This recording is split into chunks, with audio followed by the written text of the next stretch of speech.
Long before the world came to fear the name Pol Pot, he was simply known as Saloth Sar, a boy born into a relatively privileged family in rural Cambodia during the late 1920s. His birthplace was the small fishing village of Prek Spov, located near the Sen River in northeastern Cambodia. Even today, the village remains quiet and remote, but during Sar's childhood, his family stood out from most of the local population. His father owned fertile rice fields and livestock, giving the family financial stability that many Cambodian peasants could only dream of. This detail is important because the man who would later lead one of history's most violent regimes did not grow up in poverty or oppression. Instead, he experienced comfort, social influence, and educational opportunity from an early age. His mother was deeply religious and followed Buddhist traditions closely, while the family itself maintained connections with influential figures tied to the Cambodian royal court. Those connections would later help shape Sar's path into education and politics. To truly understand the rise of Pol Pot, however, it is necessary to first understand the country that shaped him. Cambodia's history stretched back centuries before his birth. The region had once been home to the mighty Khmer Empire, one of Southeast Asia's greatest civilizations. During its golden age, the empire dominated nearby territories and constructed magnificent temples like Angkor Wat, monuments that still stand today as reminders of Cambodia's ancient power. But empires do not last forever. Over time, the Khmer Empire weakened under pressure from neighboring kingdoms and internal decline. By the 19th century, Cambodia had become vulnerable and politically fragile. In 1867, France absorbed Cambodia into French Indochina, placing the kingdom under colonial rule. Although the Cambodian monarchy remained in place, real authority rested with French administrators. By the time Saloth Sar was born, Cambodia existed as a French protectorate. Colonial influence reached deep into society, especially education and government. Yet unlike many colonial territories facing constant warfare, Cambodia experienced periods of relative stability under French control. Roads, schools, and administrative systems expanded, while the population steadily increased. Sar's family benefited from this environment. Because of their social status, young Sar gained opportunities unavailable to ordinary villagers. In the mid-1930s, he traveled to Phnom Penh, Cambodia's capital, where he spent time studying at a Buddhist monastery. Life inside the monastery introduced him to strict discipline, religious teachings, and structured routines. Though he remained there only briefly, the experience exposed him to systems built around obedience and authority. Soon afterward, he entered a Catholic school operated under French colonial influence. Here, Cambodian students studied alongside children from wealthier and more connected families. Despite the prestigious environment, Sar was never considered an outstanding student. Teachers often viewed him as quiet, average, and more interested in sports than academics. Football and basketball captured far more of his attention than textbooks. Even so, his family's influence continued opening doors for him. During the early 1940s, he enrolled at a respected boarding school associated with the monarchy. While Sar pursued his education, the world around him was rapidly changing. Europe had entered the Second World War, and the conflict soon spread into Asia. French colonial power weakened dramatically as war consumed Europe, creating instability across Southeast Asia. Neighboring Thailand seized the opportunity to challenge French influence in the region, while Japan expanded aggressively throughout Asia and the Pacific. Japanese forces occupied the country during the war, though the French administration remained partially active beneath Japanese supervision. At the same time, Cambodia's young king, Norodom Sihanouk, rose unexpectedly to power after the death of the previous monarch. French officials believed the teenage king would remain obedient and easy to control. Instead, Sihanouk would later become one of the most dominant and unpredictable political figures in Cambodian history. As World War II neared its conclusion, nationalist movements began spreading across Asia. Colonized nations increasingly demanded independence from European powers. Cambodia briefly declared independence during the final stages of the war, but French rule quickly returned once Japan surrendered. These events deeply influenced many young Cambodians, including Saloth Sar. A growing number of students and intellectuals began questioning colonial authority and the future of their country. While Sar himself still appeared politically quiet during these years, the foundations of future radicalism were slowly emerging around him.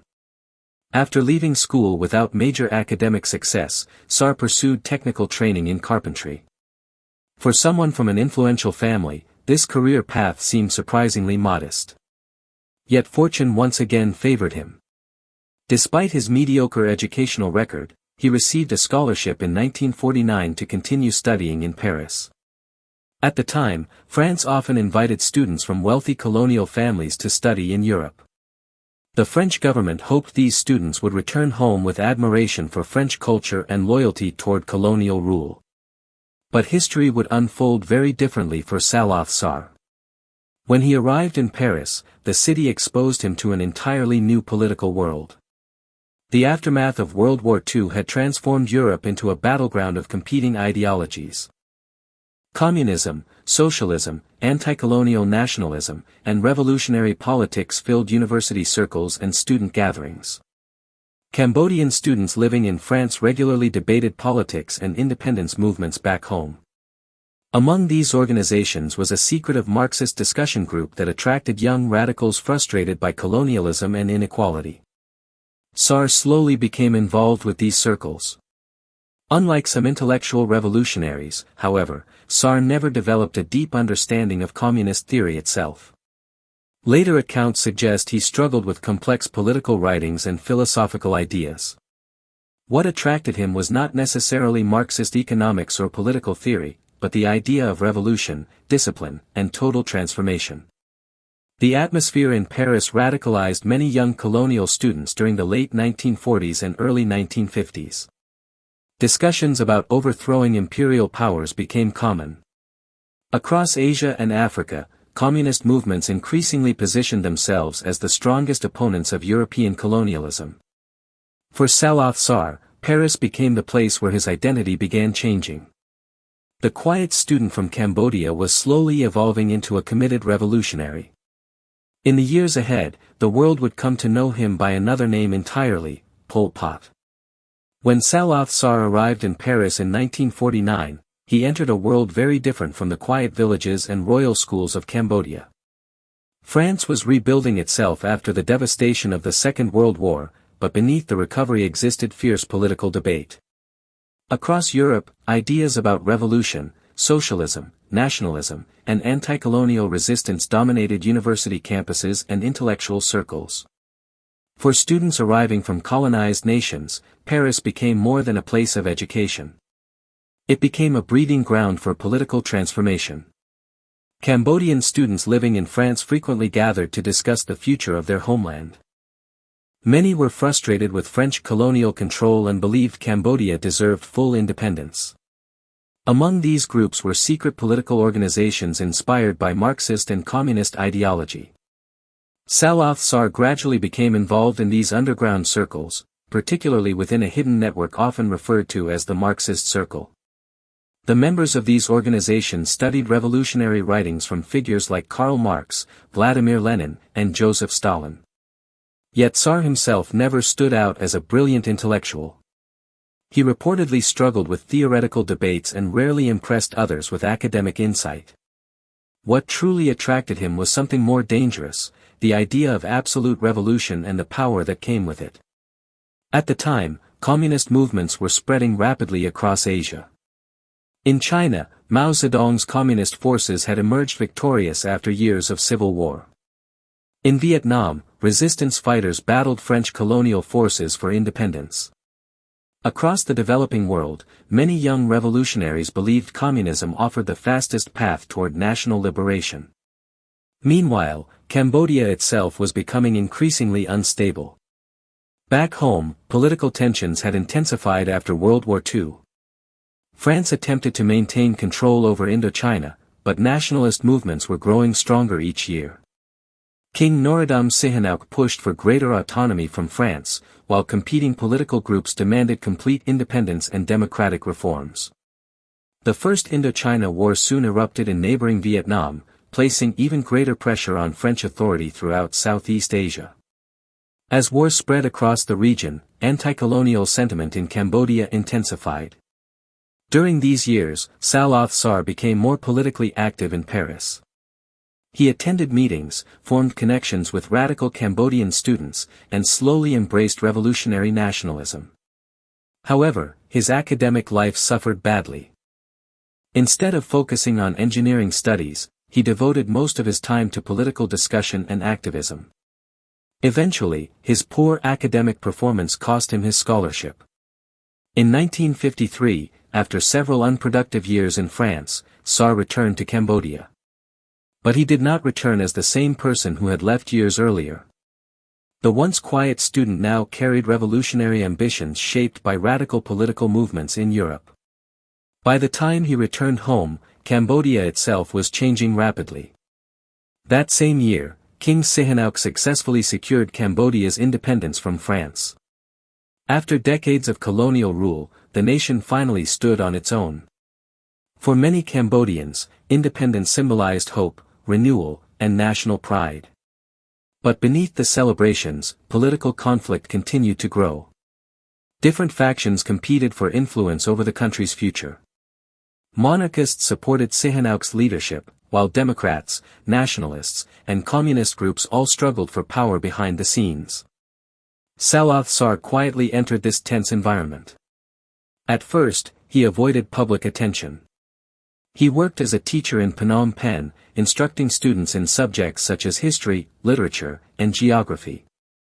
Many who knew him during this period described him as calm, polite, and soft-spoken.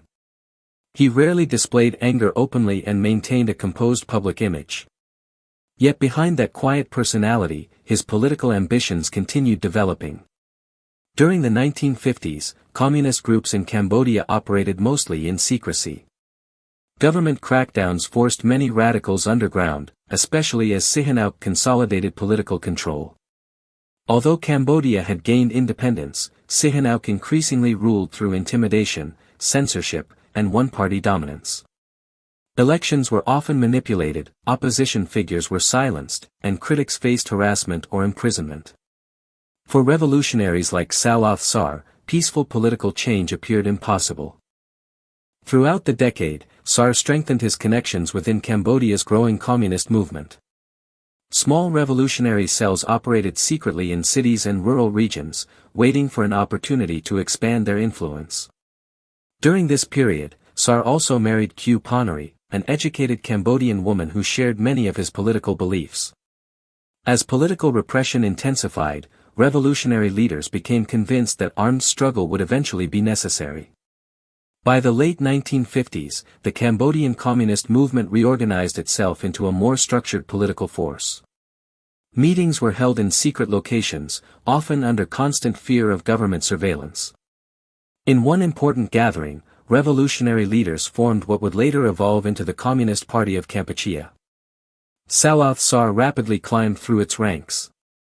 Unlike some other revolutionaries, he possessed a unique ability to remain calm under pressure. He listened carefully, avoided unnecessary attention, and slowly built influence behind the scenes.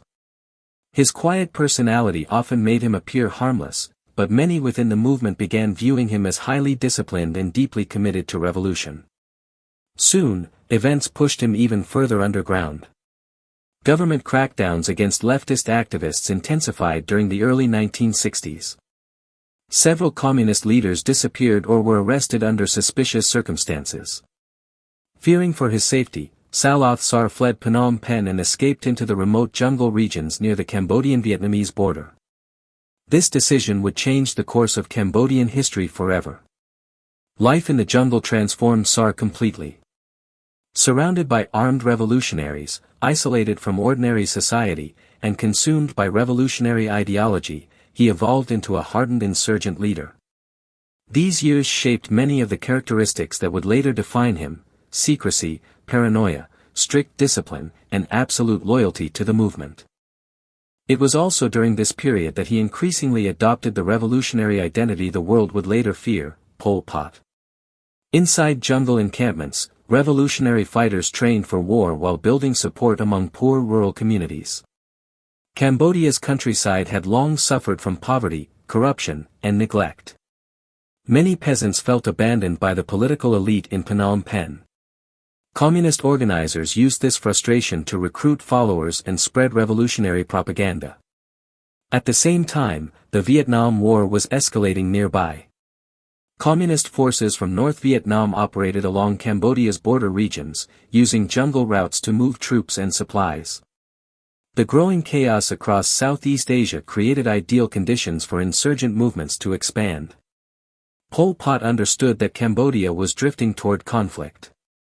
By the mid-1960s, the communist movement had gained thousands of supporters hidden throughout remote regions of the country. Armed camps multiplied in the jungles, and revolutionary leaders quietly prepared for open rebellion. Cambodia stood dangerously close to civil war. And soon, the violence would begin. By the mid-1960s, Cambodia stood on the edge of disaster.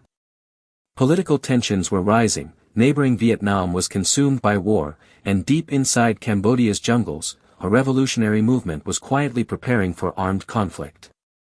At the center of that movement stood a man who now rarely used the name Saloth Sar. Instead, he increasingly introduced himself by the identity that would soon terrify the world, Pol Pot. After fleeing government crackdowns in Phnom Penh, Pol Pot spent years hidden within remote jungle camps near the Cambodian-Vietnamese border. Life there was harsh and isolated, but it became the perfect environment for shaping the revolutionary movement he envisioned. The jungles served as training grounds for armed insurgents. Young recruits learned survival skills, political ideology, and military discipline while revolutionary leaders built networks across the countryside. Many of the peasants joining the movement were poor farmers who felt abandoned by Cambodia's ruling elite. Corruption, inequality, and political repression had created widespread resentment in rural communities, and the communists used that anger to gain support. At the same time, the Vietnam War was rapidly expanding. North Vietnamese communist forces had established supply routes through Cambodian territory, using remote jungle regions to move troops and weapons into South Vietnam. These routes became part of the famous Ho Chi Minh Trail. As a result, Cambodia was increasingly pulled into the wider conflict consuming Southeast Asia. Pol Pot understood that chaos created opportunity. Throughout the late 1960s, the Cambodian communist movement strengthened both politically and militarily. The organization formally adopted the name Communist Party of Kampuchea, though outsiders would soon know its members by another title, the Khmer Rouge, meaning Red Cambodians. Interestingly, the term originally came from Cambodia's ruler, Prince Norodom Sihanouk, who used it to describe the country's communist revolutionaries. Over time, however, the name became permanently associated with Pol Pot's movement. Unlike traditional communist revolutions focused on industrial workers and city laborers, the Khmer Rouge built its ideology around rural peasants.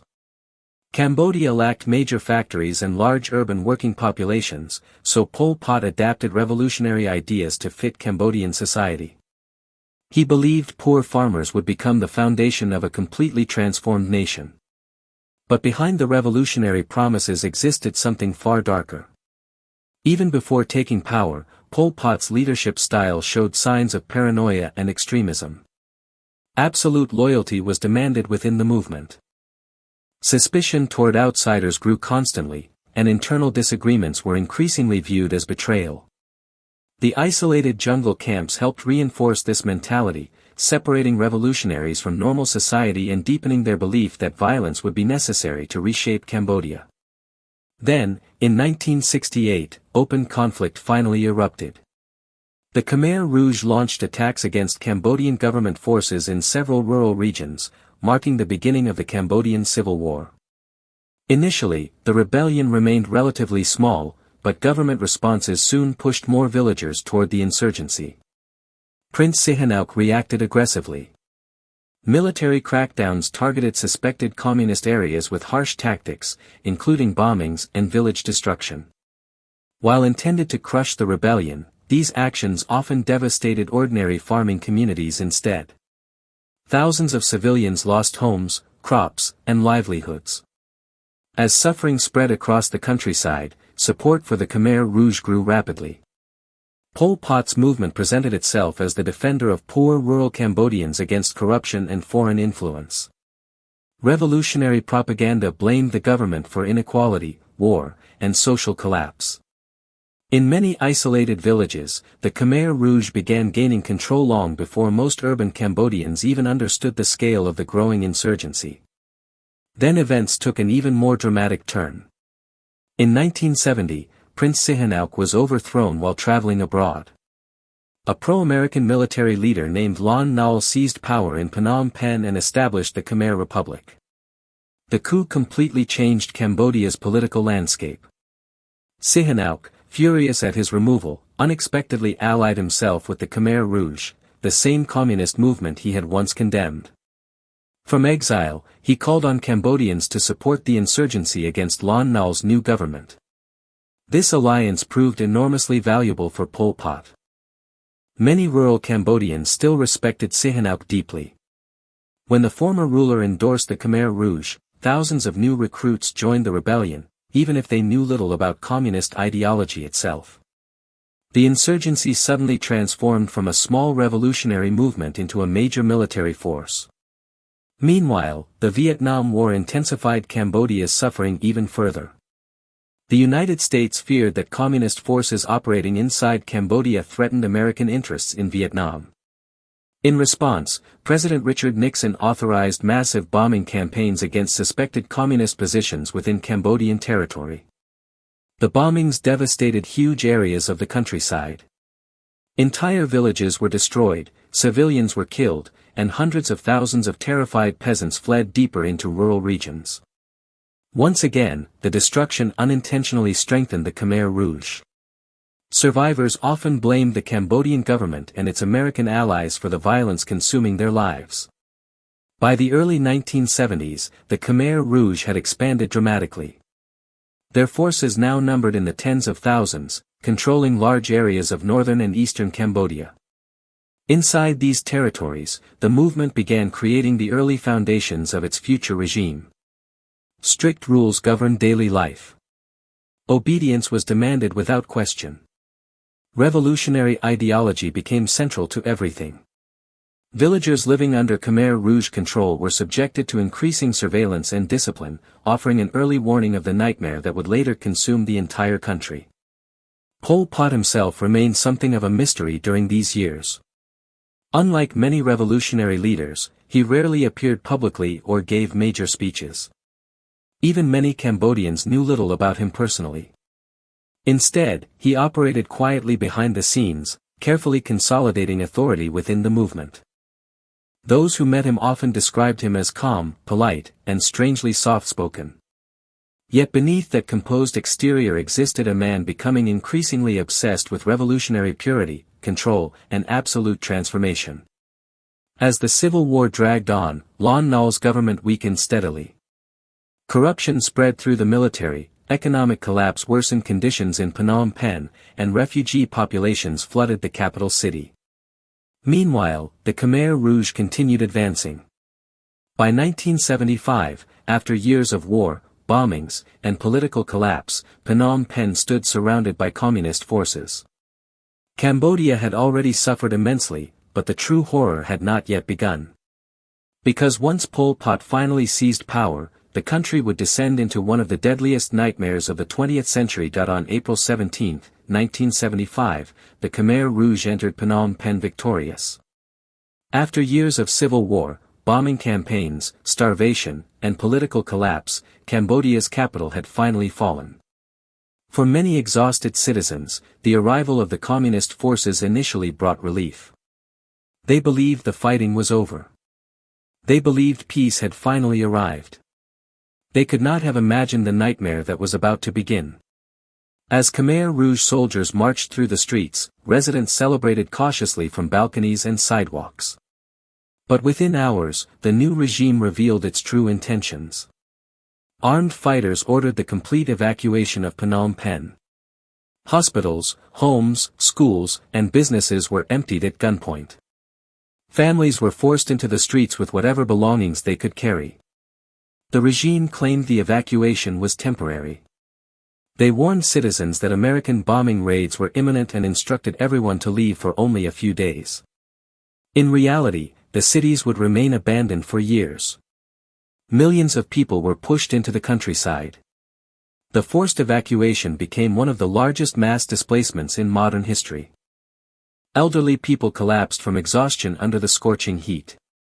Hospital patients were dragged from beds, some still attached to medical equipment. Children became separated from parents as endless human columns moved along Cambodia's roads. Anyone who resisted faced immediate execution. Behind these brutal actions stood Pol Pot and the Khmer Rouge leadership, who now controlled the country completely.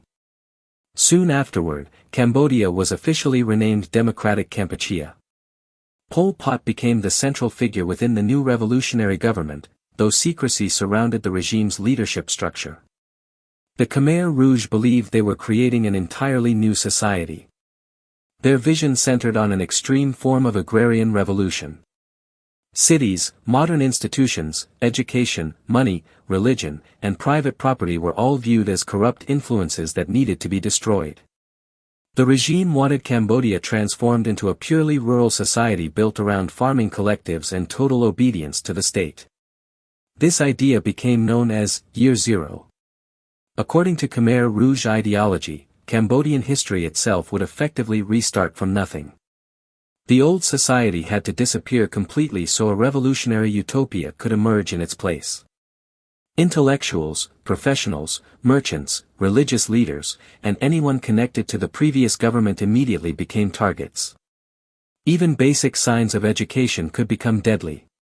People who spoke foreign languages, wore glasses, or appeared educated were often accused of being enemies of the revolution. Teachers, doctors, engineers, and civil servants disappeared in massive numbers during the regime's first months in power. Entire families were arrested simply because one member had worked for the former government. Across the countryside, labor camps and agricultural collectives rapidly expanded. Millions of Cambodians were forced into exhausting farm labor under brutal conditions. Men, women, and even children worked for endless hours digging canals, planting rice, and building irrigation systems. Food was heavily restricted. Although the regime demanded enormous rice production quotas, ordinary workers received starvation-level rations. Many survived on thin soup, insects, or roots gathered secretly from forests. Malnutrition spread quickly across the country. Disease soon followed. Without functioning hospitals or medical care, thousands died from infections, exhaustion, and untreated illnesses. Yet the Khmer Rouge leadership remained obsessed with increasing agricultural production at any cost. Failure was treated as sabotage. Workers accused of laziness or disobedience were beaten, imprisoned, or executed. Fear became central to everyday life. Citizens learned quickly that even small mistakes could lead to death. Meanwhile, Pol Pot's government grew increasingly paranoid. The regime constantly searched for hidden enemies supposedly working against the revolution. Internal purges spread through the Khmer Rouge itself as leaders accused one another of betrayal and espionage. Loyalty alone no longer guaranteed survival. One of the most notorious symbols of this paranoia was a prison known as S-21, located inside a former school building in Phnom Penh. Thousands of prisoners passed through its gates between 1975 and 1979. Most were accused of being traitors, spies, or enemies of the state. In reality, many were innocent civilians or even loyal Khmer Rouge members caught in endless political purges. Inside S-21, prisoners endured horrific torture designed to force confessions. Victims were beaten, electrocuted, starved, and psychologically broken before eventually being transported to execution sites outside the city. Very few ever survived. Across Cambodia, similar execution centers operated in secret. Mass graves later discovered throughout the country became known as the killing fields. Men, women, and children were murdered in staggering numbers. To conserve ammunition, executioners often used farming tools, sharpened bamboo, or blunt weapons instead of guns.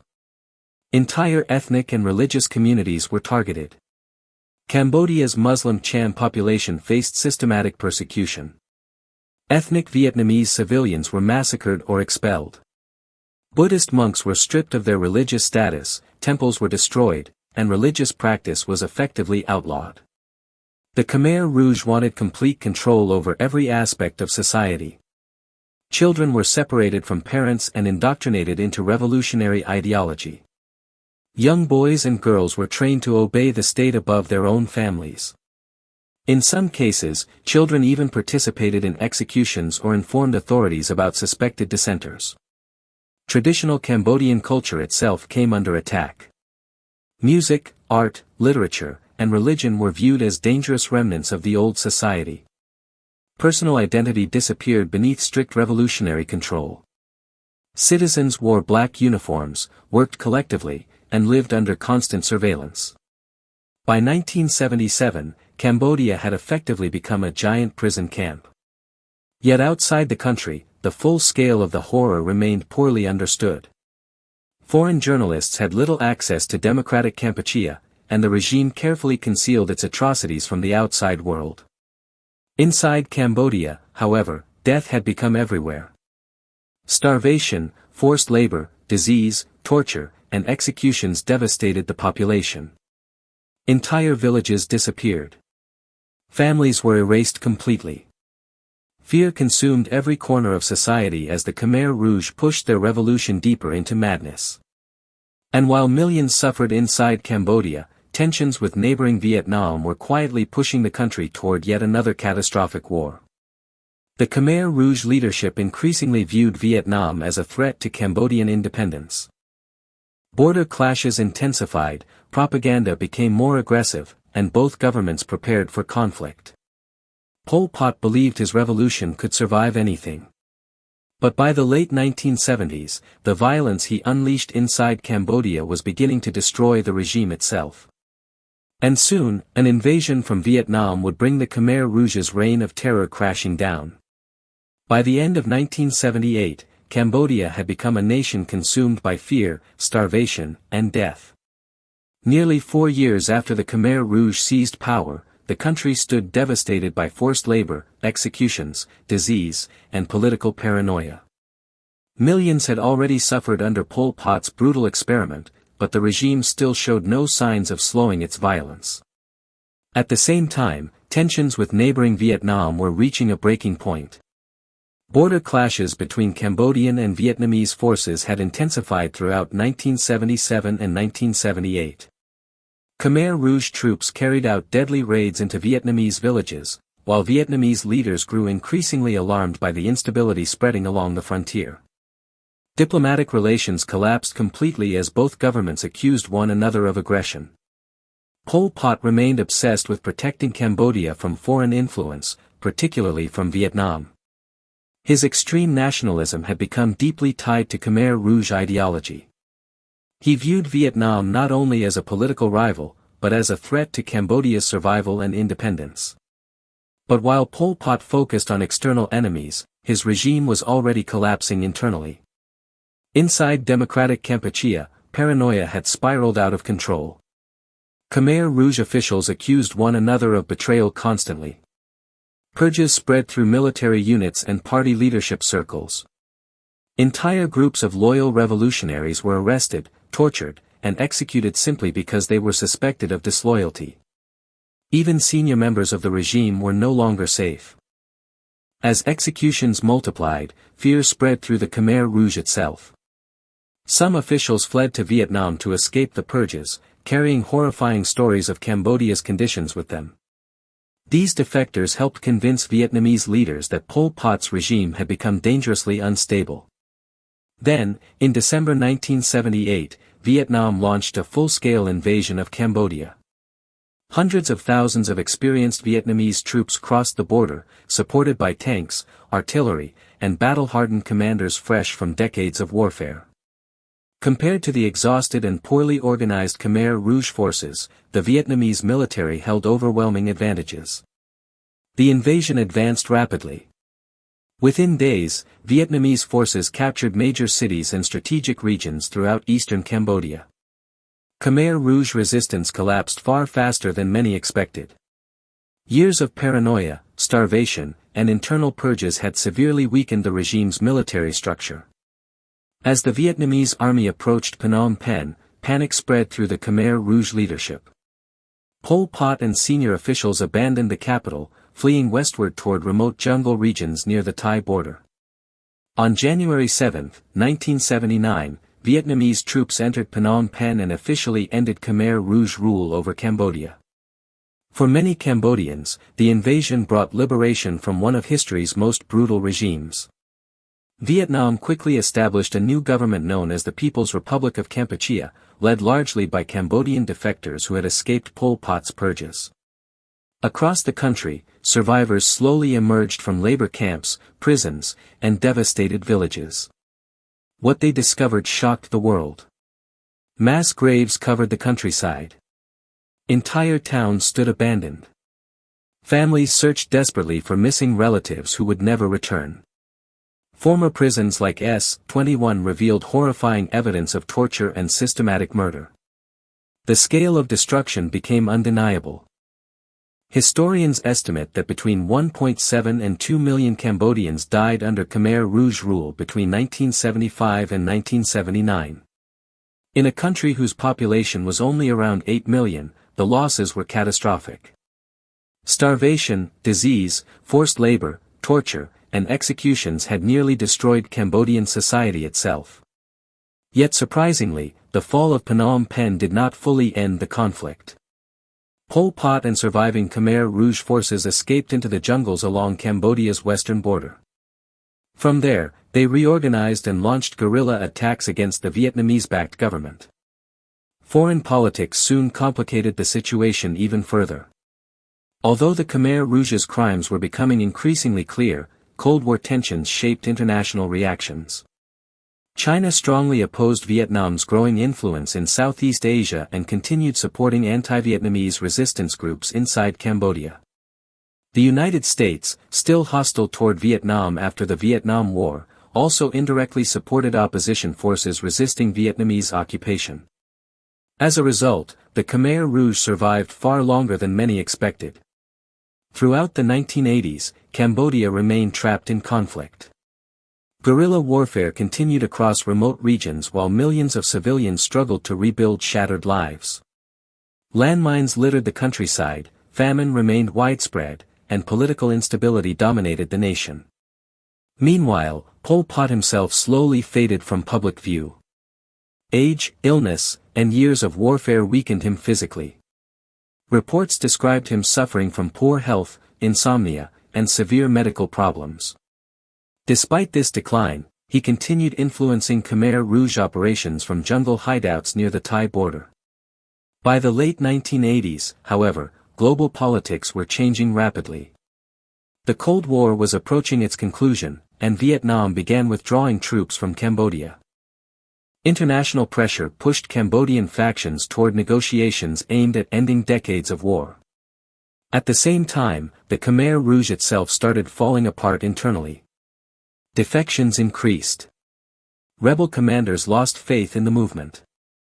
Years of defeat and isolation weakened the organization dramatically. Many former supporters no longer believed the Khmer Rouge could regain power. Then, in 1997, the movement finally turned against its own leader. Internal disputes erupted within the remaining Khmer Rouge leadership.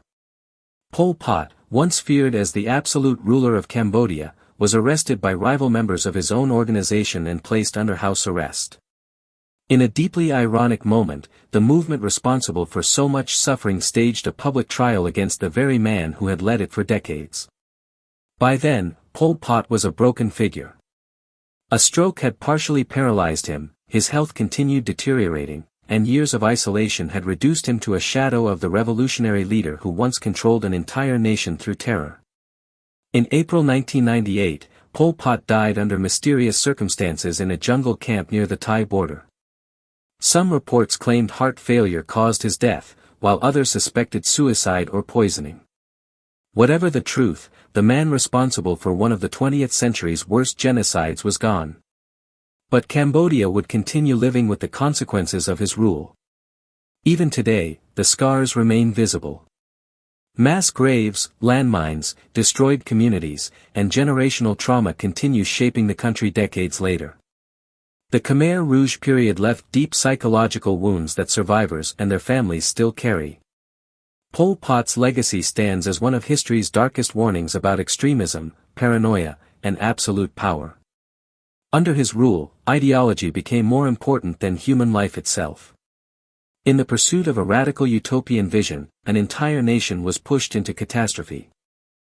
And in less than 4 years, nearly a quarter of Cambodia's population disappeared into one of the deadliest nightmares the modern world has ever seen.